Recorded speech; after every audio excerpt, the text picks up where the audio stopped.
कभी कभी खुद को तैयार करना पड़ता है कुछ बोलने के लिए।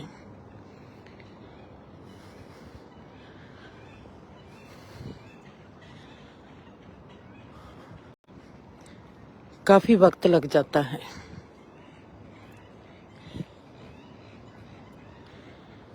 जैसे जे पत्ते झड़े पड़े हैं, ऐसे ही लगता है कि जीवन बस जैसे झड़ गया है। जीवन की भावनाएं, जीवन के विचार, जीवन के अनुभव, जीवन अपने आप में ही एक झड़े हुए रुख की तरह हो गया है। रुख का झड़ना, पतझड़ का आना कितना सुंदर लगता है।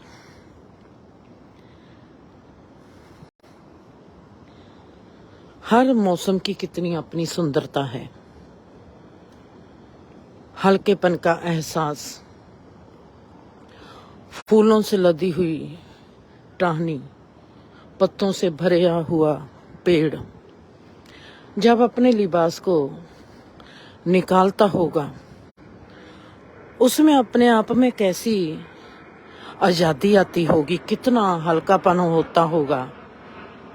और जब उसमें से नए पत्ते पुंगरते हैं, नई टहनियां अंकुर होती हैं, उसमें कैसा लगता होगा कि मेरे में से कुछ पैदा हो रहा है। रुख की तरह जब मैं खुद को देखती हूँ कि अगर मैं भी एक पेड़ हूँ, मेरे जो एहसास हैं जिनमें कभी मेरे से कुछ झड़ता है। झड़ता कैसे है? कोई दुख बनकर झड़ता है, कोई रोग बनकर झड़ता है, कोई तनाव आता है। इनकी सबकी मौज है। दुख क्या है, दर्द क्या है, किसी का बिछोड़ा क्या होता है, किसी की बेवकूफी क्या होती है, किसी का एहसास क्या होता है, ये सब जब हमारे में आते हैं, हमारे में से क्या झड़ता है। क्या पत्ते के झड़ने से रुख में कोई नई तब्दीली आती है? क्या जब पत्ता, एक छोटा सा पत्ता भी एक रुख से झड़ता होगा, क्या उसका एहसास रुख में किसी नई तब्दीली को पैदा करता होगा? बड़ी ही जिंदगी के प्रति संवेदनशीलता मेरी ग्रहणशीलता में बदलती जाती है। वही राह कोई भी हो, राह सीमेंट की हो, कच्ची हो, मिट्टी की हो, पक्की हो, चाहे वो कच्ची सी छोटी सी घास पर ही बनी हुई पगडंडी क्यों ना हो, चाहे उस पर कोई एक ही कदम चला क्यों ना हो, चाहे उस पर कोई भी क्यों ना चला हो, चाहे मुझको अपनी राह नई बनानी ही क्यों ना पड़े, मैं देखती हूँ ये जो मेरे कदमों के नए स्टेप होंगे, नए कदमों की निशान चिन्ह बनेंगे। उन निशान चिन्हों पर कोई चाहे चला ही ना हो,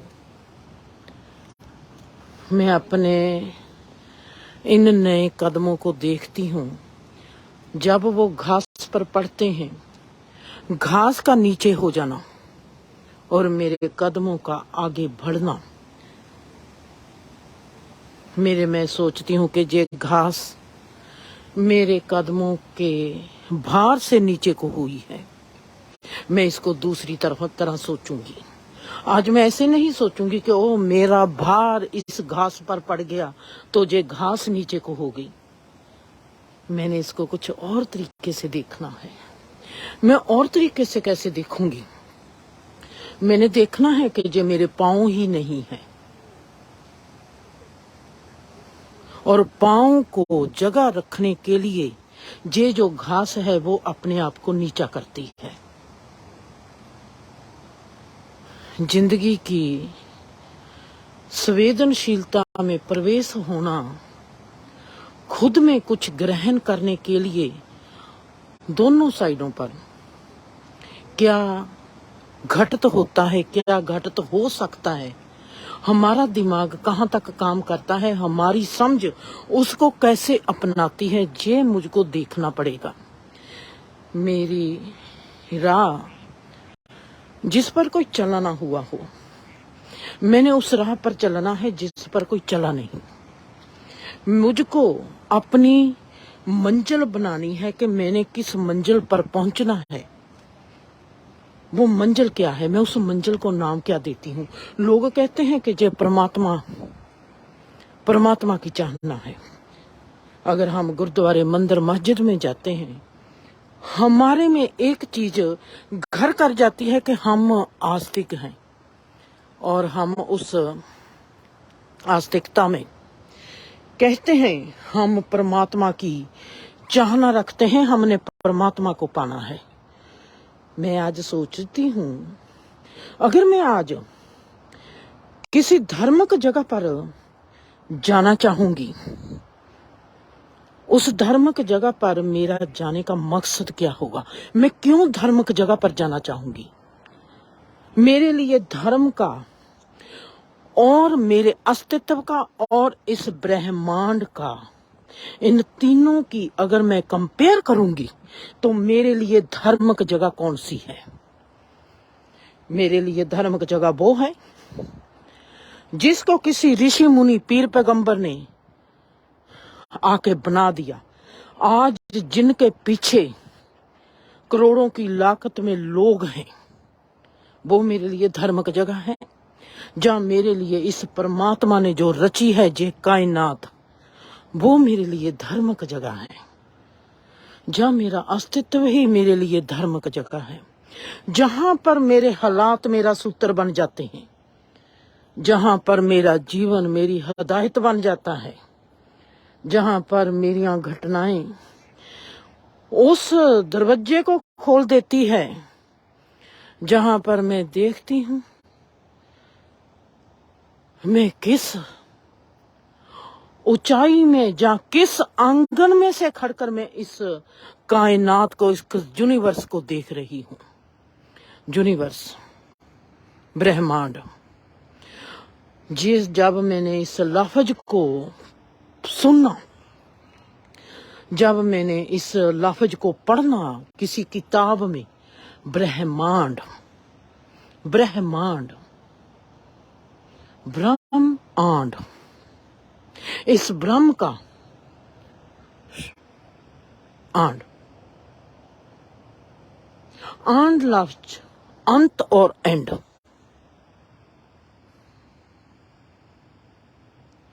अंत और आद, ब्रह्म का आदि और अंत, ब्रह्मांड।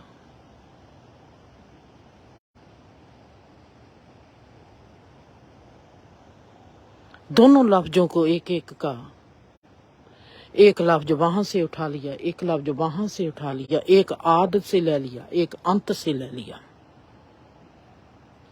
ब्रह्मांड का अंत बना दिया, ब्रह्मांड कर दिया।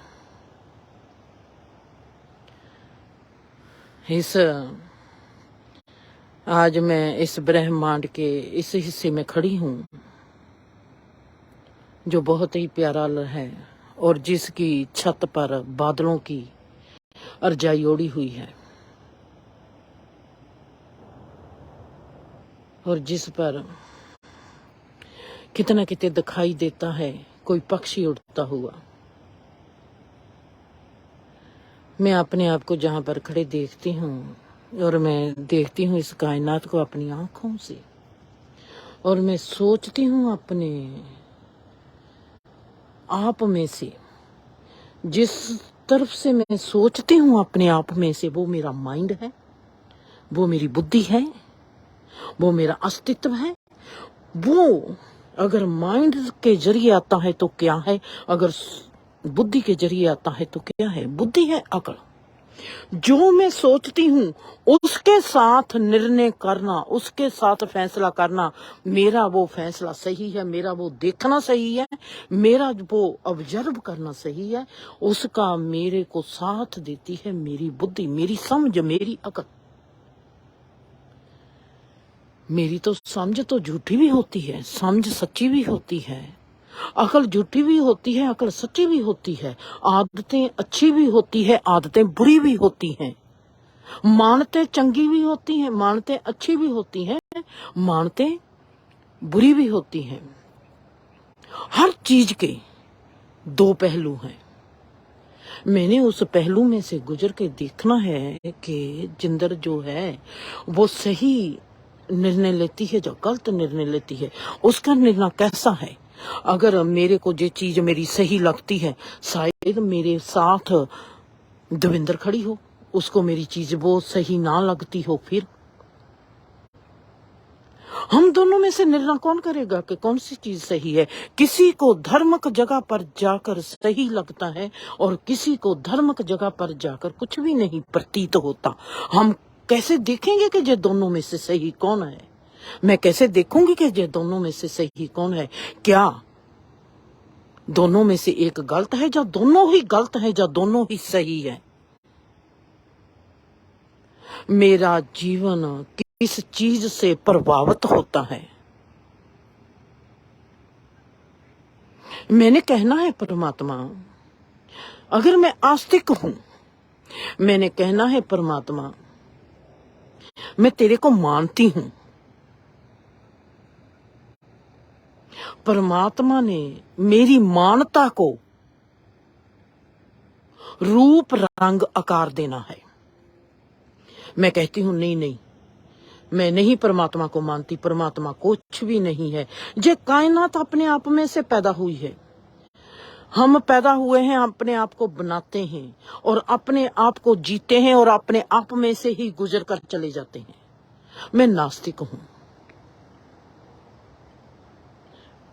इस क्रिएशन ने अपना रूप रंग आकार मेरे लिए ऐसा बना देना है कि मेरे में यही चीज सदा प्रबलित हो जाएगी कि मैं करने वाली हूं।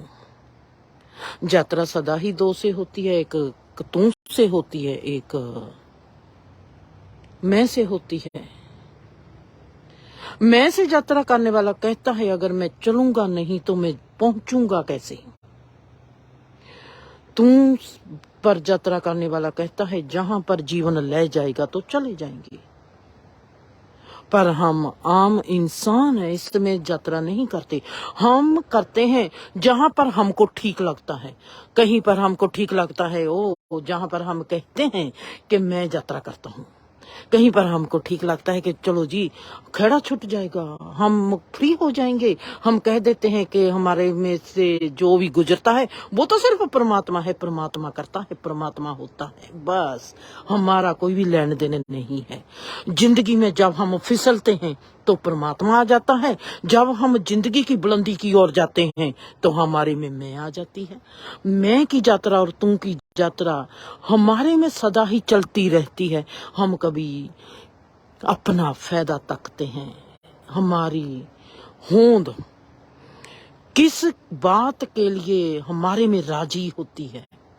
मेरी होंद होती है राजी, मेरा वजूद राजी होता है जब मेरे साथ कोई बुरी घटना घटती है, जब मैं उसका ब्लेम किसी को दे देती हूँ, जा किस्मत को, जा परमात्मा को। फिर मेरी होंद, मेरा वजूद कहता है नाइस, मैंने अच्छा किया। पर जब मेरे को जीवन की कोई प्रोग्रेस मिलती है, जीवन का कोई मेरे को खजाना मिलता है, जैस जे मैंने किया। मेरी आस्तिकता और नास्तिकता सदा ही एक पांव मेरी आस्तिकता में होता है और एक कदम मेरी नास्तिकता में होता है। हमको मंजिल मिलती ही नहीं। हम अपने आप को शोधते चले जाते हैं, हम अपने आप को ऐसे शोधते हैं, हम दोनों चीजों के टेस्ट लेते जाते हैं। फैसला कौन करेगा फिर हमारे में? हमारे लिए सच क्या है, परमात्मा है। उस वक्त के लिए हमारे में परमात्मा है जब तक हमारी जिंदगी नीचे को जाती है, क्योंकि हमने दोष देना है। उस वक्त के लिए हमारे में परमात्मा नहीं है, उस वक्त के लिए हम हैं।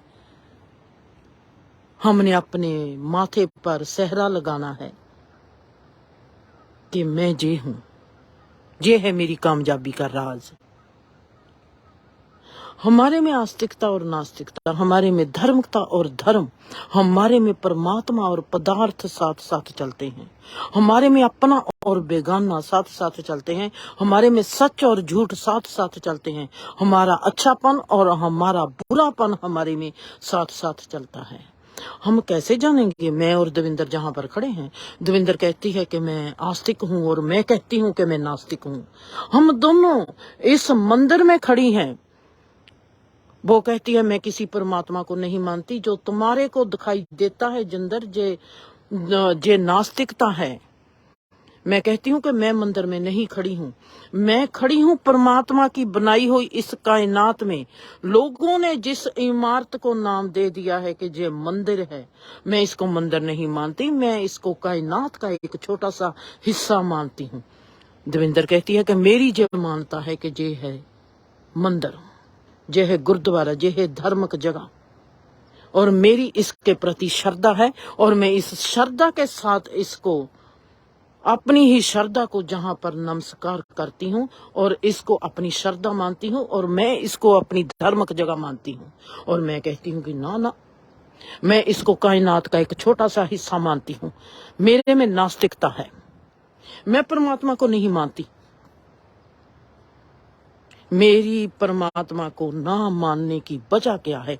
मैं सही हूं या दविंदर सही है? या तो हम दोनों सही हैं, या हम दोनों ही गलत हैं। हमारे में इस चीज का फैसला कौन करेगा? कई बारी आप लोगों ने भी, सबने सुना होगा, इंसान अगर सियाना होता है,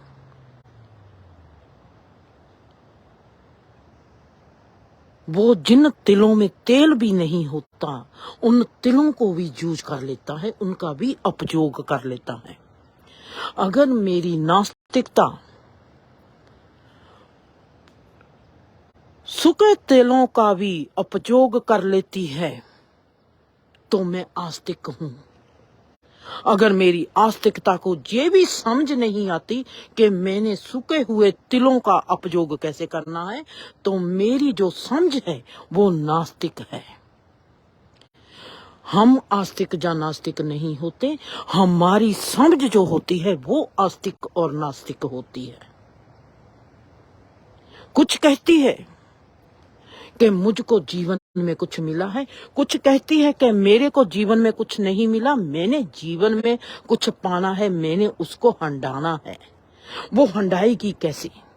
उसमें जो समझ पल रही है, वो समझ है जो, जब वो अंकुर होती है उस रुख में, उस पत्ते की तरह, पत्ता कहता है, रुख कहता है, मेरी टानी में कुछ होने लगा है, मेरे में कुछ कुछ होता है। टानी भी उस वक्त सारुख खां बन जाती है जब उसमें कुछ कुछ होने लगता है। उसका भी दिल करता है गीत गाने को, गुनगुनाने को। वो फूलों के जरिए गुनगुनाती है, फिर महक के जरिए हम सबको सद्दा देती है। हमको समझ नहीं लगती। हमने देखा, वाओ, फूल लगे हुए हैं रुख के, कितना सुंदर लगता है रुख। हमने कभी रुख के साथ उसकी खुशी का एहसास साझा नहीं किया। हमने कभी उस रुख को जाके जफ्फी नहीं पाई, उसको ये नहीं कहा कि ये एहसास तेरा मेरे साथ मिलता है। मैं देखती हूँ आज कायनात में, मैं नास्तिक हूं, पर मैं देखती हूँ कि मेरा हर एहसास, मेरा हर कदम कहीं ना कहीं बजता है, कहीं ना कहीं किसी को जफ्फी पा लेता है। कहीं रुकती हूँ मैं, ये जफ्फी मेरे को इस रुख ने पाई है या मैंने इस रुख को जफ्फी पा ली, मैं वहीं पर रुक जाती हूँ। ये क्या हुआ? इसको कहते हैं परमात्मा, इसको कहते हैं आस्तिकता। पर ये तो आस्तिकता से, परमात्मा से भी कोई पार की चीज है जो मेरे में से और इस रुख में से बहती है और मेरी और इस रुख की सांझ पा जाती है। और इस सांझ के लिए मेरे को किसी धर्म की जगह जाने की जरूरत पड़ेगी। मेरे में एक क्वेश्चन मार्क आ गया, मेरे में एक सवालिया चिन्ह बन गया मेरे दिमाग में, और वो घन घन घन घन घन घन करने लगा, जैसे कोई शहद की मक्खी है, जहाँ कोई भंवरा है, वो मेरे दिमाग के छत्ते पर ऐसे घूमता है, ऐसे घूमता है और मेरे को जगाता है। और मैं देखती हूँ कि ये कहाँ पर जाकर बैठेगा। मेरे में जो भवरे की, मखियाल की माख की जो घुन घुन गुन गुन गुन गुनगुनाहट है, जो जर जर करके मेरे में घूमती है, एक सोच बनकर, सवालिया चिन्ह बनकर मेरे में गूंजती है। और मैं उसके पास जाती हूँ, हौले हौले इस रुख के पास जाती हूँ और मैं रुख से मुलाकात करनी है। इस रुख से मुलाकात करने के लिए क्या मेरे को किसी और की जरूरत है, जहां मेरे को समझ की जरूरत है? मैं इस रुख से मुलाकात करनी है। मैंने इस रुख के जरिए अपने आप को देखना है और मैंने रुख को देखना है। मेरे को इन पत्तों को हाथ लगाने के लिए क्या मेरे को किसी गुरु की जरूरत है? मैं लफ्ज बरतती हूँ, जूझ करती हूँ, उपयोग करती हूँ। क्या इन पत्तों को हाथ लगाने के लिए मेरे को किसी गुरु की जरूरत है, किसी प्रचारक की जरूरत है, किसी धर्म की किताब पढ़ने की जरूरत है कि मैं इस पत्ते को कैसे हाथ लगाती हूँ और कैसे सलाती हूँ? क्योंकि मैं नास्तिक हूँ, पर मैंने इन पत्तों को टच करके, इन पत्तों को छू के देखा है, मेरे में कुछ हुआ है। वो क्या है? क्या वो परमात्मा नहीं है? देवेंद्र कहती है, जहां पर आस्तिकता और नास्तिकता दोनों साथ बहती है। देवेंद्र कहती है, मैंने किसी धर्म की किताब में पढ़ा है, इस धर्म की किताब में मैंने पढ़ा था, हम इस पत्ते को कैसे हाथ लगा सकते हैं। मैंने कहा, इस पत्ते को हाथ लगाने इसके लिए इस पत्ते को ऐसे हाथ लगा सकते हैं। मेरी नास्तिकता कहती है, मैं तो इस पत्ते को ऐसे ही हाथ लगा लेती हूँ और मेरे में कुछ कुछ होता है। देवेंद्र कहती है, ना ना ना ना, हमने एक धर्म की किताब में पढ़ा है, पहले मैंने नहा कर आना है, पहले मैंने जब पूजा करनी है, पहले मैंने ये करना है। भाव मेरे में नहीं है, मेरी नास्तिकता में भाव है कि मेरे को इस पत्ते से प्रेम है। देवेंद्र में भाव नहीं है, वो आस्तिक है, उसमें भाव नहीं है। वो कहती है, मैंने पढ़ा है, ये पत्ता मेरे को टेस्ट देगा, ये पत्ता मेरे को स्वाद देगा अगर मैं पहले नहा लूंगी, पहले धूप जगा लूंगी, पहले मैं पूजा कर लूंगी, पहले मैं परमात्मा को याद कर लूंगी। वो सब जो प्रक्रिया देवेंद्र करती है वो है भाव जगाने के लिए। अगर ये भाव जागा नहींगा, अगर ये भाव उसमें जागा ही नहीं हुआ होगा, अगर तब पूजा करने के बाद भी उसमें वो भाव जागा नहीं, तो फिर वो पत्ते को टच कैसे करेगी, पत्ते का मजा कैसे लेगी, पत्ते के साथ जो उसका एका भाव है वो कहाँ चला जाएगा। उसकी पूजा भी बेकार, उसका पाठ भी बेकार, उसकी मानता भी बेकार, उसका भाव भी बेकार, वो तो सब कुछ बेकार हो गया। मेरा भाव, जिसने जाकर भाग कर उस रुख को जपी पाली और उस भाव में वो उस रुख के साथ एक हो गई, तो वो भाव क्या है? अब आस्तिकता कहाँ है और नास्तिकता कहाँ है? आस्तिकता आप किसको मानती हो? आपका धर्म का ग्रंथ क्या है? क्या आपका धर्म का ग्रंथ आपका जीवन नहीं? क्या आपका धर्म का ग्रंथ आपका सोच, आपका भाव, आपका अनुभव, आपका इस ब्रह्मांड में मौजूद हो जाना ही क्या आपका धर्मक ग्रंथ नहीं है, जिसको आपने एक सूत्रा को पढ़ के जाना है इस जीवन में। मैं देखती हूँ मैंने कौन सा सूत्रा पढ़ा है, किस धर्म के जरिए मैंने कौन सा सूत्रा पढ़ा है। क्या मैंने इस धर्म के जरिए ये सूत्रा पढ़ा है कि प्रेम क्या है? मैंने प्रेम का पाठ पढ़ना है। मेरे को प्रेम का पाठ कौन पढ़ाएगा? मेरे को प्रेम का पाठ कौन सिखाएगा? मेरे को कौन बताएगा कि प्रेम का लफ्ज जो है ये कहां से निकला है? प्रेम। प्रेम का मतलब क्या है? प्रेम अल्फाज की पैदाइश कहां से हुई? इसको पारा ए माँ लगा क्यों?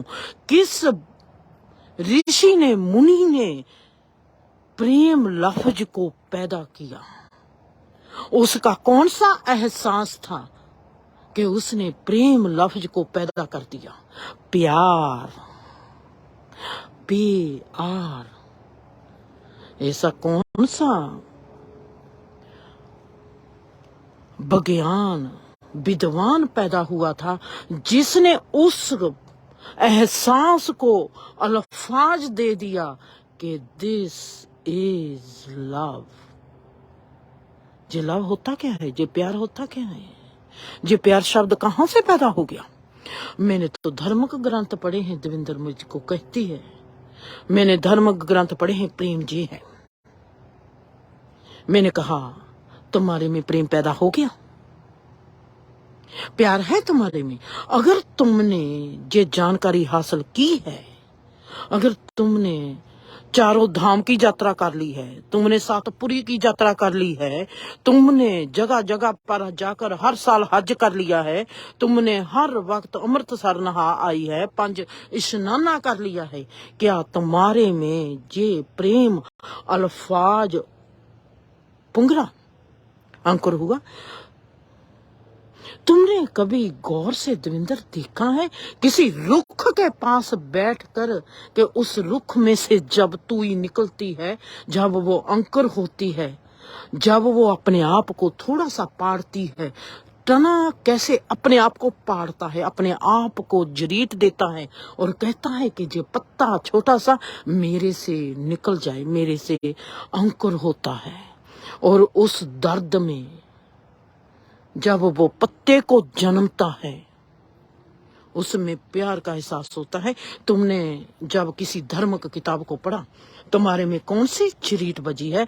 तुम्हारे के में कौन सा ऐसी चीज अंकुर हुई है जो तेरे में जन्म देख के चली गई उस प्रेम के एहसास को? कहती है मेरे में तो अभी तक कुछ हुआ ही नहीं है। वाकया ही जिंदर, मैंने तो इतनी किताबें पढ़ी हैं, मैंने तो इतना कुछ किया है, मैंने तो लोगों का इतना कुछ किया है, मैंने तो गुरुद्वारे में जाकर इतने लंगर बनाए हैं, पर मेरे में वो तो चीज आई ही नहीं जिसकी बात तू करती है। मैंने कहा मैंने तो गुरुद्वारे में जाकर कभी लंगर नहीं बनाया, मैंने खुद को खिलाया है लंगर। मैंने घर में बैठकर मेरे में चाह आ गया परमात्मा का, मेरे में चाह आ गया अरियाना का। अरियाना मेरे पास आती है और मेरी आंखों में देखती है, मुझको कहती है माँ मेरा रोटी खाने को दिल करता है। मैं उसकी आंखों में देखती है और मैं उसको इतने जब भी घुट कर पाती हूँ और मैं उसकी आंखों में देखती हूँ, उसकी आंखों में जो चमक है जब उसने कहा माँ, मैं उस माँ अल्फाज के नजदीक जाती हूँ और मैं उसको देखती हूँ, उसके हाथ पकड़ती हूँ। मैं कहती हूँ हाय परमात्मा ने ये कैसे हाथ बना दिए, और ये हाथ मेरे हाथों में जब आते हैं मेरे में भाव पैदा हो जाता है, वाओ बनाने वाला कौन है? इस जो अरियाना जो मेरे आगे खड़ी है, इसको बनाया किसने है?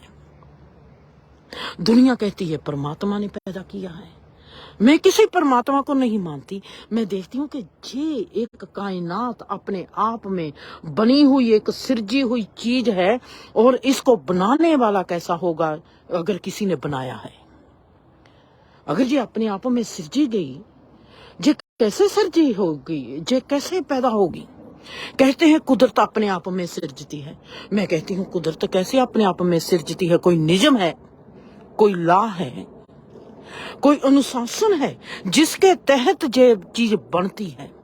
और मैं देखती हूँ जब मैं खाना बनाने के लिए, एक फुल्का बनाने के लिए उठती हूँ, और मैं देखती हूँ रियाना की तरफ, और मैं उसको इतना सुंदर फुल्का बना के देती हूँ। वो मेरे को कहती है, माँ तेरे को पता नहीं। उसकी आंखों में फुल्का देख खाते, एक निवाला खाते खाते उसकी आंखों की ओर देखती हूँ। मैं देखती हूँ वो रियाना खाना नहीं खा रही। उसके कीटाणुओं में कितनी तंदुरुस्ती आ रही है, उसके कन कन में कितनी तंदुरुस्ती आती है, क्योंकि फुल्का बनाने के वक्त जो मेरे में भाव था प्यार का,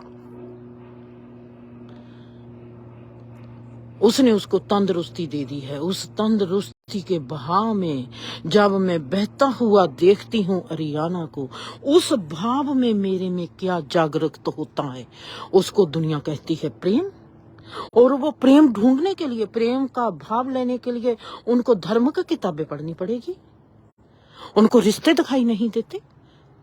माँ की आंखों में कभी नहीं देखा, बाप की आंखों में कभी नहीं देखा, किसी ने अपनी बीवी को ऐसे प्यार से नहीं देखा, किसी ने अपने मियाँ को ऐसे प्यार से जप्पी नहीं पाई, किसी ने अपने बच्चे को ऐसे नहीं देखा।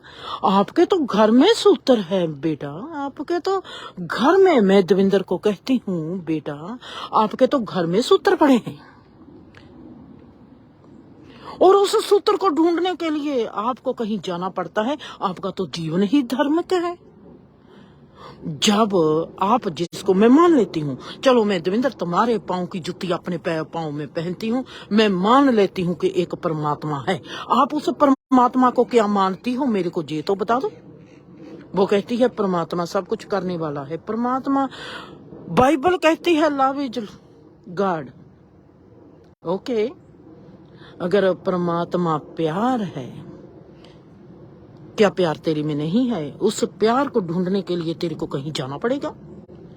जो तुम्हारे को सूत्र मिले हैं, तुम्हारे रिश्ते, वो इनफ नहीं है तुम्हारे को उस परमात्मा को समझने के लिए।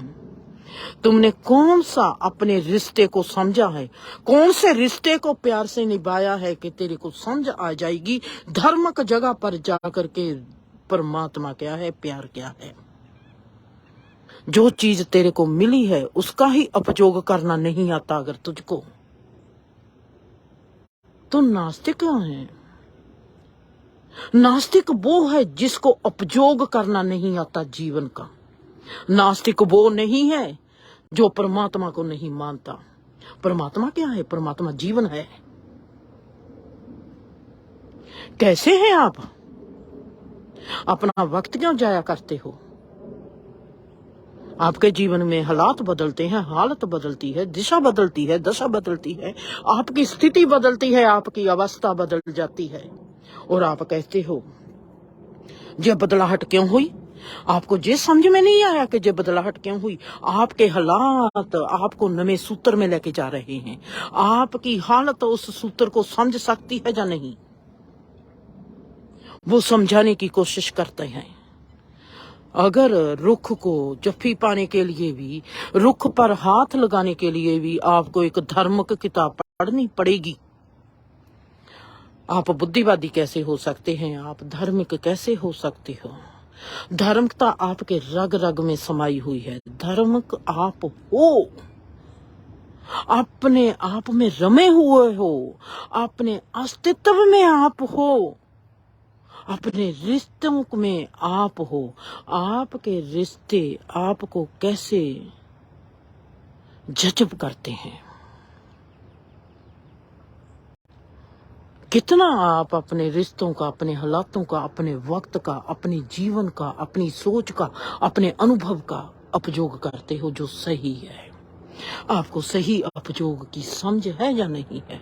सही अपयोग और सही वक्त, सही जगह आप कैसे ढूंढोगे उसको? आप सोचते हो कि पता नहीं मैंने कौन से बुरे कर्म किए थे, मेरे को ये इंसान मिल गया। आपने किसी पर इल्जाम तो लगा दिया, मेरे हालात ऐसे कैसे बन गए। आपने अपने आप को गौर से नहीं देखा। वो हालात आपने ही लेके आए हैं। आप हैं उन हालातों के कसूरवार। आप बदल जाओगे तो हालात बदल जाएंगे। धर्म क्या होता है? कोई अपने धर्म में प्रवेश कर जाता है, कोई अपने अस्तित्व में प्रवेश कर जाता है, वो जो लिख कर जाता है हम उसके फॉलोअर बन जाते हैं। वो धर्म नहीं है। धर्म है आपके भीतर, धर्म है मेरे भीतर, धर्म है देवेंद्र के भीतर। मैं देवेंद्र तुम्हारे में भी, तुम भी धर्मक हो और मैं भी धर्मक हूँ। मेरा धर्म को समझने के लिए मुझको मेरे में प्रवेश मिल गया। तुमको अगर धर्म को समझने के लिए तुझको कोई धर्मक जगह मिली है तो उसमें प्रवेश क्यों नहीं होती? प्रवेश होने से धर्म खिलेगा। गुरुद्वारे, मंदिर, मस्जिद में जाने से धर्म नहीं खिलेगा। उसको समझने से कि मैं एंटर हो रही हूं। एंटर तो तू ही हो रही है ना। वहां पर भी तू अपने आप को छोड़कर कैसे एंटर होगी? और मेरे को अपने आप में एंटर होने के लिए मुझे वहां पर जाने की क्या जरूरत है? मैं अपने घर में ही अपने आप में एंटर हो जाती हूँ। एक जाता है धर्मक जगह पर एंटर होने के लिए, जाता तो अपने आप को ही दाखिल करने के लिए है ना। अगर मैं किसी धर्मक जगह पर दाखिल होने नहीं जाऊंगी, मैं खुद में ही दाखिल हो जाती हूँ। मैं खुद को पहचानती हूँ कि मैं कैसी हूँ। मुझको किसी धर्मक जगह पर एंटर होने के लिए मुझको पहला वहां पर जाना पड़ेगा और देखना पड़ेगा कि वहां के नियम क्या है, असूल क्या है। मुझको वहां पर जाना है और मैंने एंटर तो फिर भी अपने साथ ही होना है। अगर वहां पर भी जाकर मैंने अपने साथ ही एंटर होना है, अपने साथ ही एंट्री लेनी है, अपने साथ ही अपने आप को दखल करना है वहां पर जाकर, तो क्या मैं जहां पर खड़ी हूं वहां पर ही मैं अपने आप को दाखला नहीं दिलवा सकती? सही धर्म क्या है और सही नीति क्या है, सही मार्ग क्या है, हर इंसान के लिए वक्रो वखरा है। क्योंकि हर इंसान के हालातों को देखने का तरीका वक्रो वखरा है। हर इंसान को अपने हालातों से जूझने का वक्त वक्रो वखरा मिलता है। हमने देखना है कि हम किस चीज को आस्तिकता मानते हैं, किस चीज को नास्तिकता मानते हैं, और हम किस चीज को कैसे समझते हैं। क्या हमारे लिए, जैसे मेरे लिए ये ब्रह्मांड एक यात्रा है, उसका एक हिस्सा है छोटा सा गुरुद्वारा, मंदिर, मस्जिद। कई लोग ऐसे हैं कि उनके लिए मंदिर, गुरुद्वारा, मस्जिद सबसे बड़ा जिंदगी का हिस्सा लगेगा। मेरे को परमात्मा, मेरे को अल्लाह, मेरे को रब, मेरे जीवन का, इस ब्रह्मांड का, इस हर चीज का मुखिया लगता है। उसमें एक ही किताब है, मेरा जीवन, जिसको मैंने पढ़ना है, जिसके सूत्रों को मैंने देखना है, जिसको मैंने समझना है। वो सूत्र मेरे कभी हालात बनकर आते हैं, कभी मेरी अवस्था बनकर आते हैं, कभी मेरी दिशा बनकर आते हैं, और उनमें से मैंने कैसे गुजरना है और उसमें से कैसे मैंने खुशी हासिल करनी है, उनका सही उपयोग मेरे जीवन को मेरी आस्तिकता बना देता है। मेरा मेरे में प्रवेश हो जाना ही मेरी आस्तिकता है।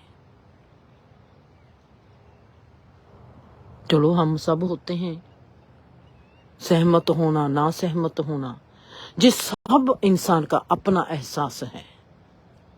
मेरे लिए ये एहसास है कि मैं खुद में प्रवेश हो सकती हूँ, जिसके जरिए मैं कायनात में प्रवेश हो सकती हूँ, जिसके जरिए फिर मैं धर्मक जगहों पर भी प्रवेश हो सकती हूँ। मेरा खुद में प्रवेश होना, वहां पर मैं जाऊंगी, ऑब्जेक्ट को बरतूंगी। मैंने पहले सब्जेक्ट को ही यूज कर लिया, सब्जेक्ट का ही उपयोग कर लिया। कोई करता है ऑब्जेक्ट का उपयोग, कोई करता है सब्जेक्ट का उपयोग। मैंने सब्जेक्ट को उपयोग किया और अपनी उस यात्रा की ओर चल पड़ी। और आज इस जगह पर खड़ के मैं कहती हूँ कि wow, this is life, this is love. ये है मेरी, अब मैं कह सकती हूँ कि what is life, what is love, what is relationship, what is God. किसी भी चीज की परिभाषा पूछनी है आज मैं दे सकती हूँ, क्योंकि मैंने एंट्री की है खुद में। और जहां से एंट्री की है वहां से हर डेफिनेशन मुझको आसानी से दिखाई देगी। पहले कहूंगी वाओ दिस इज लाइफ, फिर कहूंगी wow what is the life. इंसान वो ही होता है, क्या बात है, पहले वो कुछ भी नहीं होता, फिर सब कुछ बन जाता है। आज मेरे में आस्तिकता भी है, नास्तिकता भी है, दोनों का मिलाप हो गया। आस्तिकता कहती है क्यों तू आस्तिक है, नास्तिकता कहती है क्यों तू नास्तिक है। मैं देखती हूँ कि दोनों ही मेरे साथ, मेरे ही सीने में समाई हुई है, जो मुझको मुस्कुराहट का तोहफा देती है। वाकया ही मैं नास्तिक भी हूँ, वाकया ही मैं आस्तिक भी हूँ। Amazing, this is life. चलो आज फिर हम दौड़ने के लिए चलते हैं। एक्सरसाइज भी बहुत जरूरी है, जिसके साथ हमारा जिस्म तंदुरुस्त होता है, मन को भी ताजगी मिलती है, बुद्धि को भी विचारने की शक्ति मिलती है। हमारा जिस्म तंदुरुस्त होना जरूरी है इस कायनात को समझने के लिए, परमात्मा को समझने के लिए, रिश्ते को समझने के लिए। चलो आज हम फिर भागते हैं जहाँ पर थोड़ी सी अच्छी जगह है जो पार्क की ओर जाती है। पानी के झील के आले दाले निकालेंगे गेड़ी छोटी सी और घूमने जाएंगे, भागने जाएंगे, जॉगिंग करने जाएंगे पार्क की ओर। चलो मिलते हैं फिर। खुश रहो, परमात्मा आप सबको तंदुरुस्ती दे। खुश रहो।